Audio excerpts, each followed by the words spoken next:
આપણા ત્યાં મોતિયાની સર્જરી વખતે અને એની પહેલા શું ધ્યાન રાખવામાં આવે છે?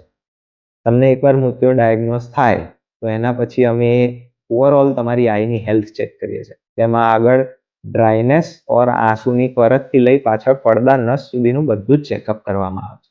કારણ કે દેખવા માટે ફક્ત મોતિયો ઓર લેન્સ નથી, બધી જ વસ્તુ ઇક્વલી ઇમ્પોર્ટન્ટ છે.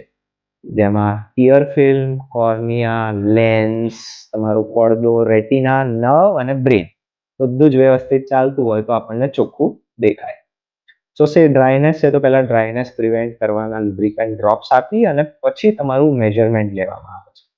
હવે દરેક વ્યક્તિ મોતિયા માટે ડિફરન્ટ એજે આવે છે. કોઈક વાર યંગ એજમાં બી મોતિયો આવે છે, જેમ કે 20-25 વર્ષે due to some reasons, injury or may be some inflammation, uveitis or some steroid usage. ઘણા લોકોને લેટ આવે છે because of the healthy life, કોઈક 70-80 વર્ષ. મેજોરિટી ઓફ પીપલને આવે છે 50-60 વર્ષની આસપાસ, based on their lifestyle. દરેક વ્યક્તિની eye is different, even there is difference between two eyes. તમારું મેજરમેન્ટ લીધા પછી તમને અમુક પ્રશ્ન પૂછવામાં આવશે કે ભાઈ તમારી લાઈફમાં what are you enjoying the most. Maybe someone is enjoying driving, may someone is using computers, કોઈને ફોન જોવા ગમે છે, કોઈને ભક્તિ કરે છે, ચોપડીઓ વાંચવી ગમે છે. તો બેઝડ ઓન ધેટ અમે ક્યુરેટ કરીશું કે ભાઈ તમને કયો લેન્સ બેસ્ટ રહેશે.